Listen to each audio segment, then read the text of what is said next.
Hi, this lesson is going to have a look at using group data, where we'll take the data and put it into the TI-Nspire calculator to perform a one variable statistical analysis, and we will also be able to produce a histogram. Now, as you can see in the table, we have grouped data of 40 athletes running 100 meters. There are times between 10 and 10.5, 10.5 to 11, 11 to 11.5, 11.5 to 12, and 12 to 12.5. There are 40 data points, and we'll talk about using the midpoint and the frequency columns when we put it into the calculator. So on your calculator you need to start a spreadsheet, and we're going to make two columns. We're going to call column A time, or times, and column B is going to be our frequency column. Now, in the times column we don't actually put the group information, but we put the midpoint of the group. So we have 10.25 as it's the midpoint between 10 and 10.5. Then we have 10.75, 11.25, 11.75, and 12.25. Now, in the frequency column we can put in our frequencies from the previous page. And now we have our data.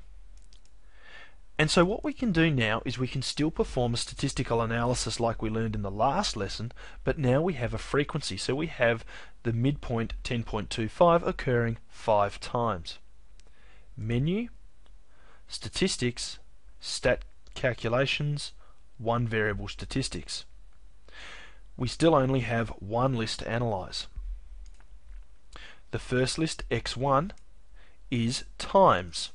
Our frequency list, how often each member of that list occurs, we use frequency, and we'll get our first result column to be C.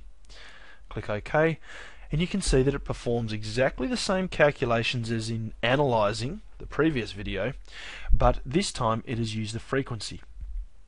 We can find the mean in here, the median, upper and lower quartiles, and the standard deviation.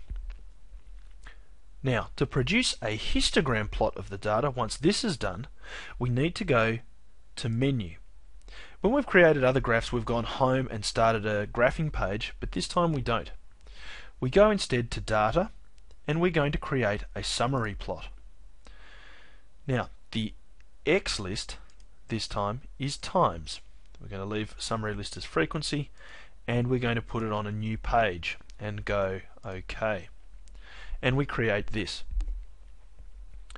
Now, this has created our histogram, but you can see there's large gaps, and we don't want to have large gaps. We need to go Menu, we need to go Plot Properties, and we need to look at the histogram properties and the bin settings. The bin is essentially referring to the group that we're looking at.